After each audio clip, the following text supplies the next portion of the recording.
es Oscar Mandó. Hoy voy a hablarles sobre historia clínica electrónica y telemedicina en este curso de inteligencia artificial avanzada, y la intención es qué debemos saber de estos dos elementos en un curso que parecería o prometería ser superior a estos dos conceptos que, como verán, son la base y el inicio de la digitalización en medicina. La incorporación de la historia clínica electrónica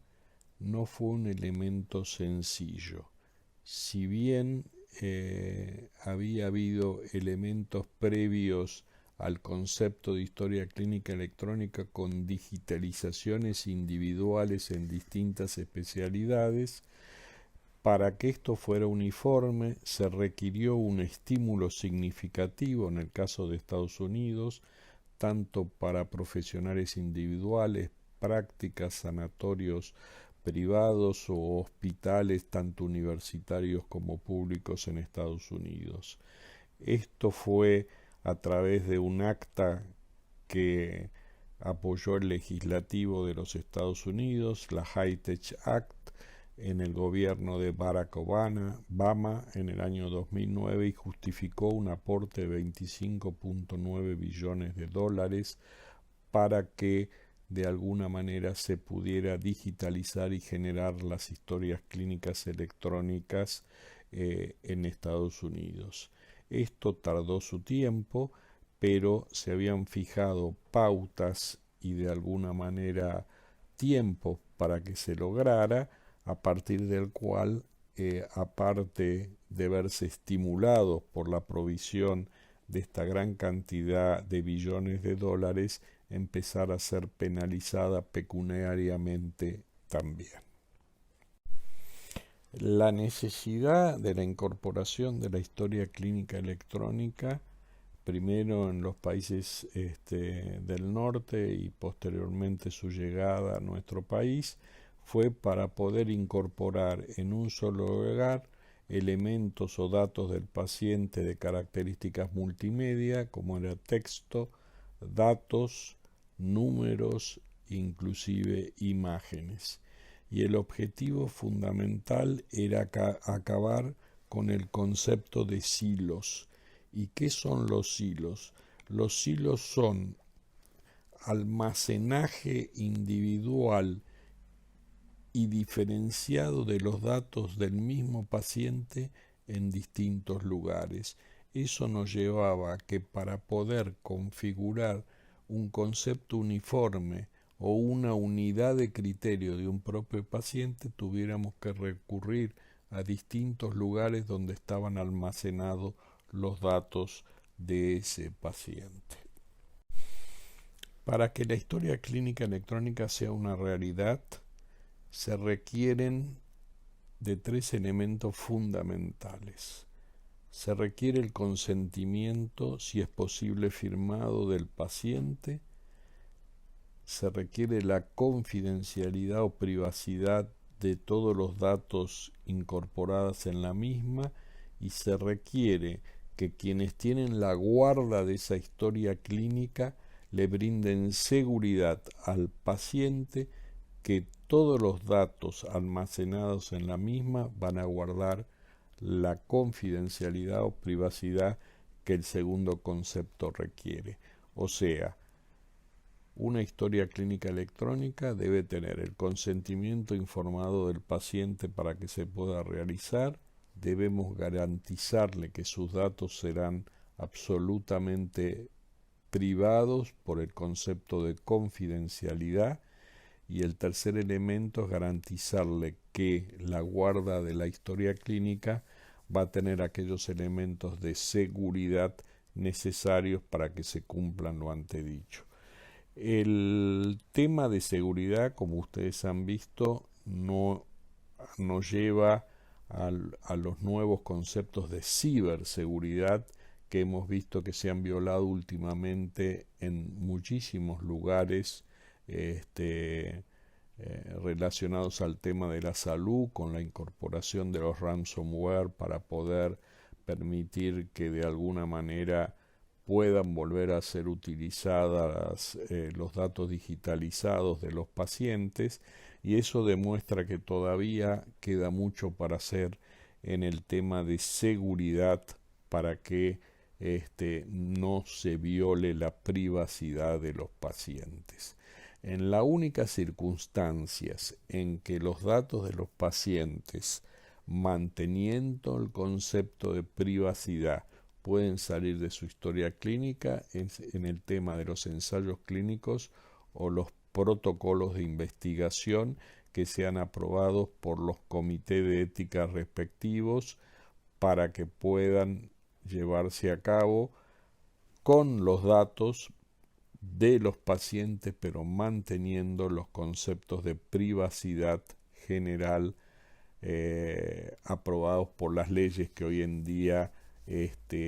generan ese concepto de seguridad de datos de los pacientes.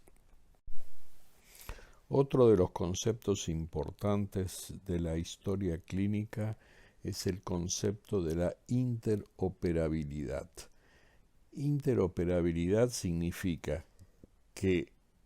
yo en mi consultorio, haciendo uso de la historia clínica del paciente, completo todos los datos, pero si ese paciente por alguna razón es asistido o atendido en otro lugar que no sea su lugar habitual de atención, esos datos puedan ser utilizados guardando nuevamente los conceptos que mencionamos en la diapositiva anterior para que puedan ser aprovechados por el nuevo profesional que lo está viendo por la circunstancia que sea, y ahora vamos a dar algún ejemplo, para que la atención sea mucho más completa que si el médico carece de todos los datos del paciente. Acá se agregan dos comentarios adicionales, que son dos siglas. Una es HL7, que es High Level 7, que es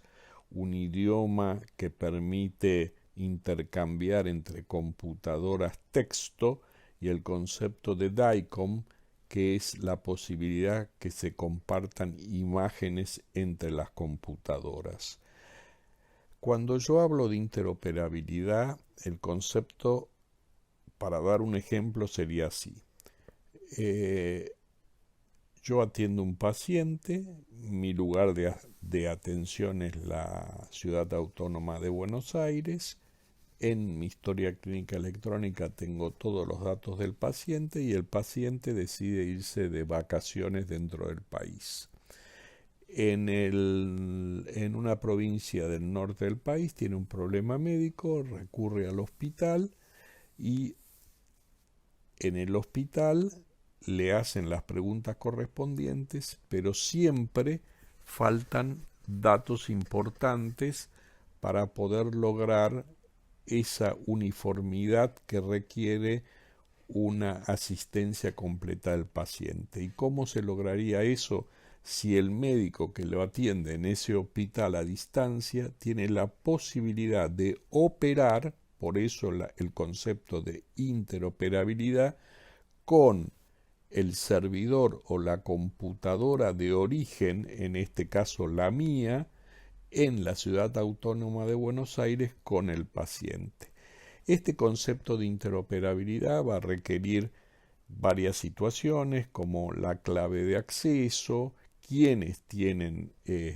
la posibilidad de acceder a los datos del paciente, si es el propio paciente el que tiene que brindar de alguna manera el consentimiento para que sus datos puedan ser utilizados. O sea que el tema de la interoperabilidad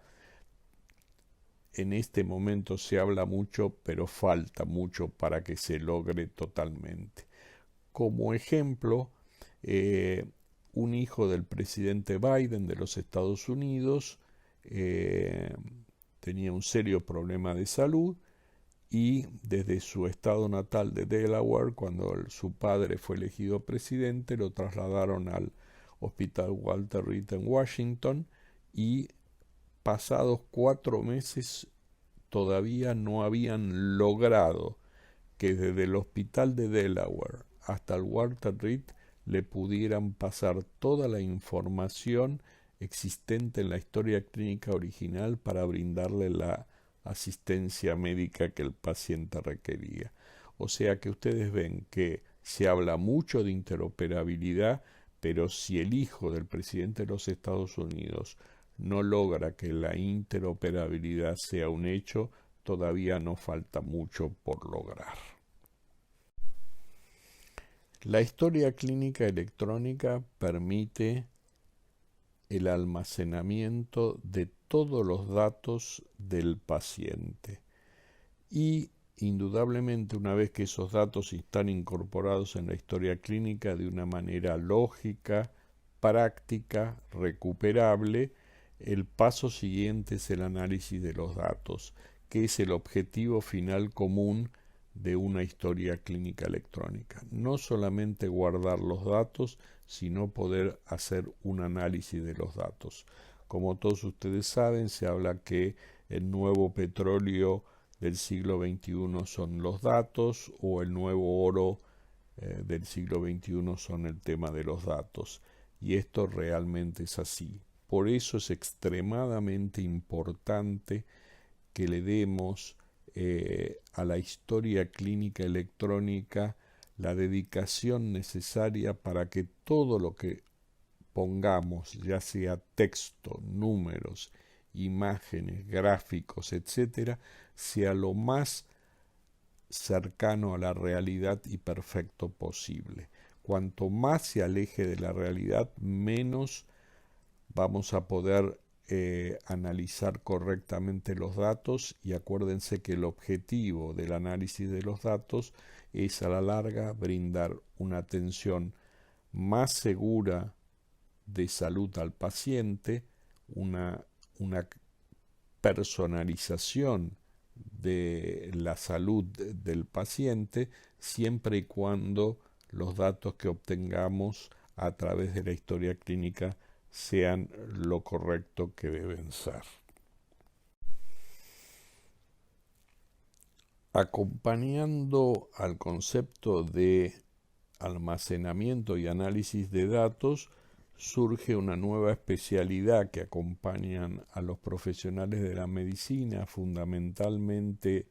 en los hospitales, tanto hospitales públicos o privados, hospitales universitarios, que es el de los científicos de datos. Algunos profesionales hoy en día ya están haciendo cursos para el manejo del análisis de los datos en forma individual, pero el tema de la utilización de personal especializado en el manejo de los datos, o sea, los científicos de datos, se ha transformado en una nueva especialidad que empiezan a trabajar en equipo con los profesionales médicos. O sea, que se empieza a incorporar para el manejo correcto de la salud de un paciente un nuevo actor no médico ayudando al profesional a analizar los datos que este profesional u otros incorporaron en la historia clínica del paciente. Recuerden el concepto. Todos nosotros debemos tener algún elemento básico sobre el concepto de ciencia de datos, en este caso de datos de salud, para poder interpretar. El origen de todo esto son las estadísticas, o sea que vamos a tener que volver a agarrar los libros de matemáticas y estadísticas para poder interpretar lo que los científicos de datos nos brinden para poder entregar a nuestro paciente la mejor salud posible. Con estos conceptos y con la importancia del tema que es el análisis de los datos, damos por terminado la primera parte de la charla, y como ustedes ven, nuevamente en el último concepto, la inteligencia artificial avanzada va a generar una ayuda significativa tanto a los científicos de datos como a los profesionales que quieran interiorizarse en ello a través del manejo de los distintos programas de inteligencia artificial que hay disponibles y que habrá disponibles fundamentalmente en el área de la salud. La segunda parte de nuestra charla está relacionada al tema de la telemedicina o telesalud, entendiendo la primera parte del concepto tele como medicina a distancia o salud a distancia. Este es un concepto que ya es viejo, se viene practicando desde principios del siglo XX, no como lo conocemos actualmente, pero a través de elementos más simples como la telefonía, la radiofonía, la televisión tradicional, como lo hacían en Canadá hace algunos años, y eso permitía brindar de alguna manera medicina a distancia o salud a distancia con los pacientes en áreas remotas. El concepto era de áreas remotas porque, como veremos en la próxima diapositiva, vamos a ver que ese concepto ha ido variando con el transcurso de ciertos elementos que nos han tocado vivir. El tema de la prepandemia, pandemia de COVID-19 y pospandemia son hechos significativos, sobre todo el segundo, el tema de la pandemia del COVID-19 para el desarrollo de la telemedicina como la conocemos hoy en día y cómo va a ser la futura telemedicina en la época de la pospandemia. En la prepandemia eran muy pocos los profesionales que desarrollaban una consulta a distancia, pero esto se incrementó sustantivamente durante la pandemia y eso estuvo ligado a todo el hecho de el estar de alguna manera recluidos en nuestros domicilios, evitar el tema del contagio, el permitir la accesibilidad a los profesionales en distintos lugares sin contagiarnos el COVID, y todas esas circunstancias llevaron de que prácticamente no existir ningún tipo de teleconsulta picaran a valores extraordinarias, como lo demuestran los distintos gráficos en las literaturas relacionadas a esa época. El tema acá para tener en cuenta es que el concepto de telemedicina, tal cual lo conocíamos en la época prepandemia, estaba prácticamente limitado al uso de la medicina a distancia en áreas remotas o de difícil acceso. Por ejemplo, minas en altura, pacientes en áreas rurales alejadas, plataformas marinas en alta mar en busca del petróleo, a veces aviones en vuelo, o sea, son todos elementos que permitían efectuar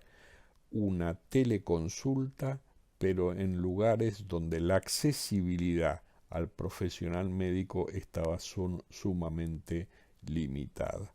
En el tema de la pandemia, este hecho también se vio, el tema de acceder al profesional a través de la tecnología, pero ya no era en áreas remotas, era inclusive en la propia ciudad donde los pacientes vivían y el profesional también, sin necesidad de que fueran áreas remotas. Y eso de alguna manera se siguió utilizando, a pesar que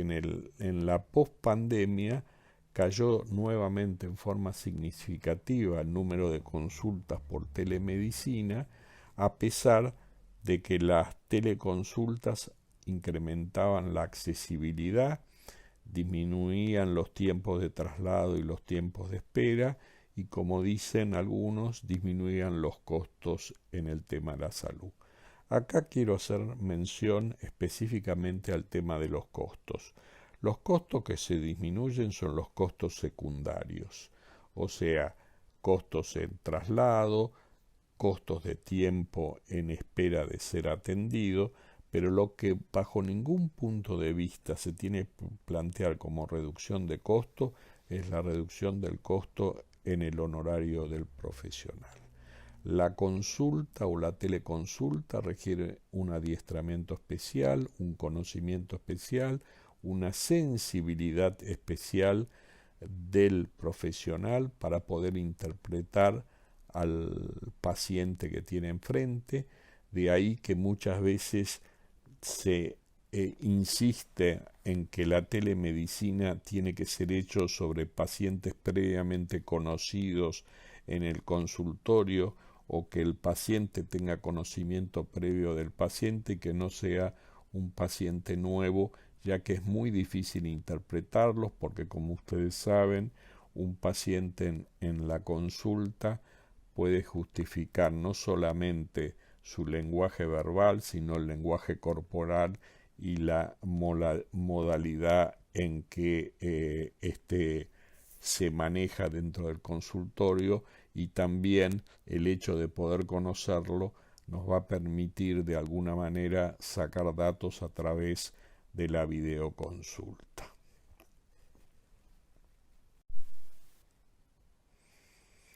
Existen distintos modos o tipos de telemedicina y están relacionados básicamente a los tiempos, como ustedes verán en la próxima diapositiva. Es cierto que todos ustedes están pensando en el concepto de una telemedicina directa, pero no es así. Como veremos en el próximo diapositiva o en la próxima diapositiva y comentaremos, van a ver que hay dos modalidades totalmente distintas con sus pros y sus contras. La telemedicina puede ser de modalidad sincrónica o de modalidad asincrónica, entendiendo la modalidad sincrónica en tiempo real, y generalmente es una consulta de atención primaria efectuada por un médico especializado en telemedicina, pero también especializado en atención primaria. La consulta asincrónica es una consulta donde el profesional, en este caso generalmente un especialista, recibe toda la información del paciente, generalmente por correo electrónico, la analiza, la mira, puede llegar a solicitar datos adicionales y posteriormente da una respuesta que no necesariamente es en tiempo real. En mi impresión, aparte de que la consulta sincrónica hoy en día se está reduciendo significativamente a expensas de nuevo de la consulta cara a cara con el profesional, creo que la que de alguna manera se va a ir desarrollando en forma más importante es la asincrónica, porque con toda la información de que hoy disponemos, la posibilidad de hacer un análisis detallado e individualizado del paciente, aunque sea a distancia, a través de una consulta sincrónica, va a brindar beneficios significativos en el tratamiento de cualquier paciente. En este caso, nuevamente, estamos hablando de pacientes a distancia.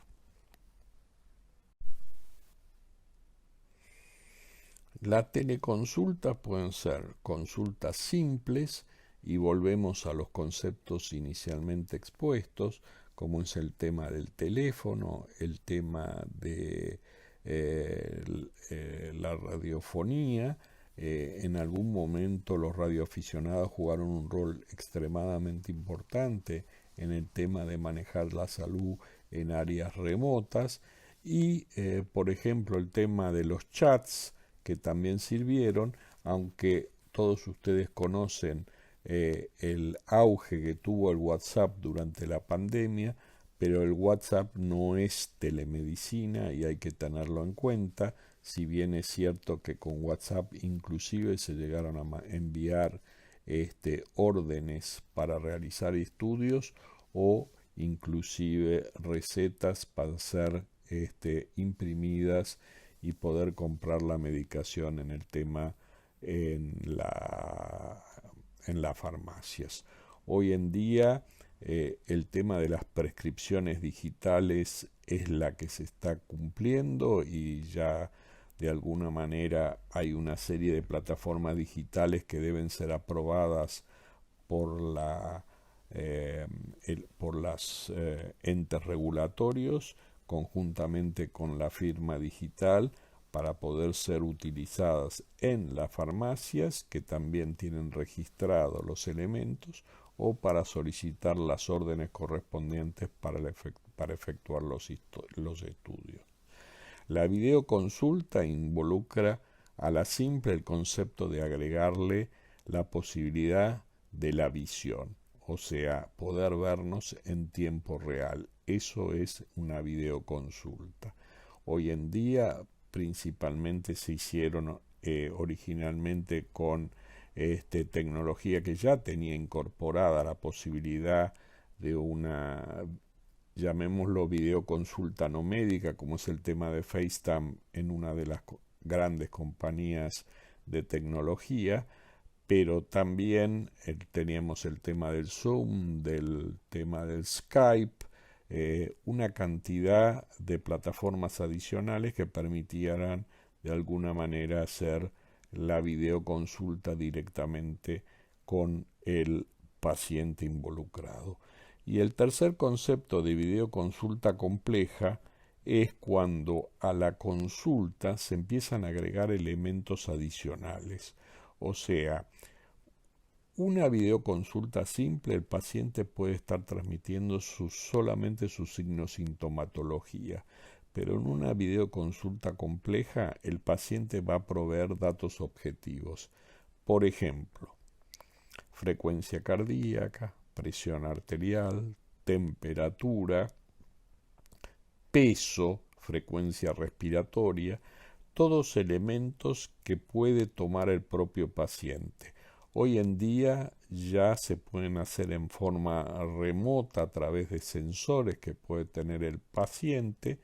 y entonces esos datos se acoplan directamente vía Wi-Fi al lugar o al centro donde está el profesional, donde puede ver los datos de mayor complejidad del paciente, signos vitales directamente en una pantalla de computadora. Eso es lo que hoy en día se denomina videoconsulta compleja y también eso es algo que estamos yendo rápidamente a la incorporación en determinadas patologías o dentro de determinadas especialidades en determinadas patologías. La que ustedes más fácilmente interpretarán es en el manejo de la historia, el manejo de la insuficiencia cardíaca congestiva, donde rápidamente a través de el médico mirando en el display los datos del peso y el tema de la frecuencia respiratoria y la frecuencia cardíaca del paciente, podría estar rápidamente dándose cuenta hacia dónde va ese paciente, ya sea reteniendo líquido y incrementando su dificultad respiratoria, y ordenar a través de la videoconsulta el incremento de, por ejemplo, los diuréticos. El otro caso muy común hoy en día en el manejo de la videoconsulta compleja es en el manejo de los diabéticos a través de seguir los datos de la glucemia en el tiempo para hacer las correcciones necesarias de la glucemia, modificando ya sea los hipoglucemiantes o el manejo de la insulina. Estos son tres conceptos derivados del inglés, que son tres siglas que significan provider to provider, o sea, P2 2P, provider to provider, el segundo es provider to consumer y el tercero es provider to consumer. ¿Qué significa esto? El primero es el que provee digamos, la administración de salud hacia otro profesional que la recibe del otro lado y es el que va a brindar el cuidado. El segundo concepto es el proveedor de salud, provider, hacia el consumidor, que es el paciente que tiene algún tipo de inconveniente. Y la tercera sigla corresponde,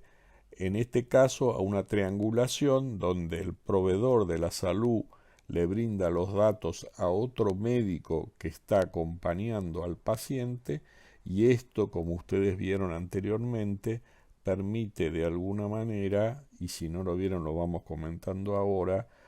romper con las barreras o los obstáculos de la jurisdiccionalidad. O sea, el proveedor de la salud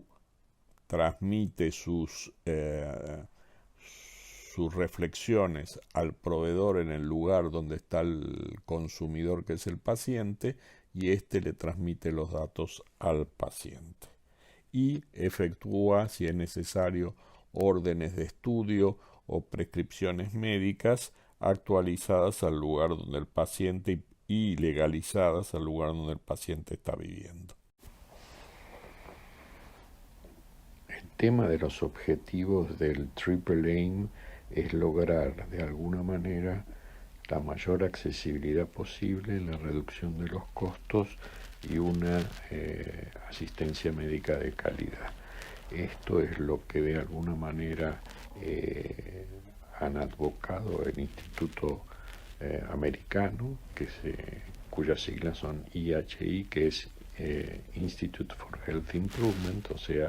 para el mejoramiento de la salud, y ese es el objetivo del tema de la telemedicina, y donde de alguna manera post pandemia se está trabajando para lograr que cualquiera de las teleconsultas sean lo más óptimas posibles para resolver el tema de los problemas. Y eso tiene que ver con lo que mencionamos previamente, el tema de las consultas simples o de las teleconsultas complejas, que de alguna manera agregan elementos adicionales objetivos para cumplimentar el objetivo final, que es brindar una salud adecuada.